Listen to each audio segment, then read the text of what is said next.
तो अब तीनों दिल्ली के जो बड़े दल हैं, बीजेपी, आम आदमी पार्टी और कांग्रेस, वो चुनाव करवाना चाहते हैं। हालांकि बीजेपी की तरफ से अभी आधिकारिक तौर पर सूचना नहीं मिली है। प्रमिला दीक्षित हमारी संवाददाता इस वक्त हमारे साथ दिल्ली से जुड़ चुकी हैं। प्रमिला, आज शाम तक क्या सब कुछ तय है और क्या हम ये माने क्या विधानसभा भंग होगी, चुनाव होंगे? किस तरह की दिल्ली में चुनाव को लेकर राजनीतिक स्थितियां आपको बनती हुई दिखाई दे रही हैं प्रमिला? देखिए, चुनाव होने तय है, ये तो लगभग अब साफ हो गया, लेकिन कब, क्या, कैसे, ये अभी इसमें 1-2 दिन का वक्त और लग सकता है। आज शाम को बुलाया गया है, उसके बाद वहां से किस तरह का फैसला आता है, उसके बाद कोर्ट में 12 तारीख को है, वहां ये लोग क्या पक्ष रखते हैं, उसके बाद चुनाव आयोग के पास जाएंगे। चुनाव आयोग चुनाव कब करवाना चाहता है, झारखंड और जम्मू के चुनाव के साथ होता है या कैसे होता है, ये सब वक्त के हाथ में है। लेकिन हाँ, ये जरूर तय हो गया है, चुनाव होंगे, क्योंकि चुनाव माहौल से जीते जाते हैं और बीजेपी को मालूम है माहौल मोदी के पक्ष में। लेकिन दिल्ली का जो चुनाव है, पहले बीजेपी ने माहौल बनाया कि आम आदमी पार्टी सरकार छोड़ के भाग गई है, गद्दी से भाग गई है।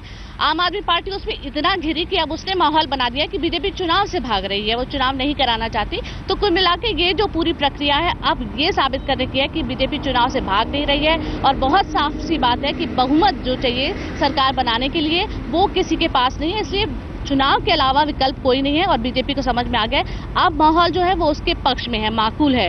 तो पहले जो बिहार बाईपोल्स के जो नतीजे आए थे, उसको लेकर थोड़ी सी शंका सुबह थी, लेकिन हरियाणा और महाराष्ट्र के चुनावों के बाद अब जैसा विपक्ष कह रहा है कि बीजेपी वक्त टाल रही है, तो बीजेपी उन सब से बचना चाहती है। और जब देख रही है कि वक्त उसके पक्ष में, तो अब कुल मिला के लग रहा है कि दिल्ली में चुनाव हो जाएंगे।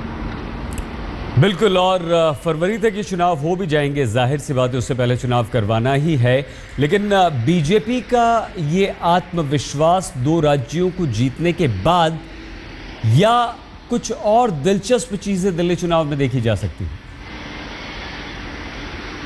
बिल्कुल दिलचस्प चीजें होंगी, क्योंकि दिल्ली का चुनाव है वो धर्म, जाति, इन तमाम चीजों से परे रहता है। यहाँ और भी बहुत कुछ रंग देखने को मिलते हैं। दिलचस्प चीजें भी ये होंगी क्योंकि जोड़ तोड़ गणित सब करके देख लिया गया है, वहाँ कुछ नहीं बचा है। अब जिसमें दिलचस्प सबसे बड़ी बात यह है कि वो कांग्रेस जो कभी पक्ष और विपक्ष की भूमिका में रहती थी, वो कहीं पीछे सरक गई है। अब आम आदमी पार्टी और बीजेपी की लड़ाई है। मोदी लहर पर सवार होकर बीजेपी चुनाव में तो जाएगी, लेकिन उसके पास सीएम पद के लिए कोई चेहरा अभी तो कम से कम प्रोजेक्ट नहीं किया गया है। और आम आदमी पार्टी ये दावा करती है कि दिल्ली की जनता भले ही बीजेपी को चाहती है, लेकिन सीएम के तौर पर वो अरविंद केजरीवाल को चाहती है। और वो जिस तरह का एजेंडा लेके आगे बढ़ रहे हैं, तो ये बहुत हमें दिलचस्प चीजें देखने को मिलती है। लेकिन चुनाव होगा, ये भी जैसे आप बता रहे हैं कि ये तय है, लेकिन कब क्या होगा ये देखने वाली बात है। और अभी बहुत कुछ दिलचस्प पहलू इसके बाकी हैं।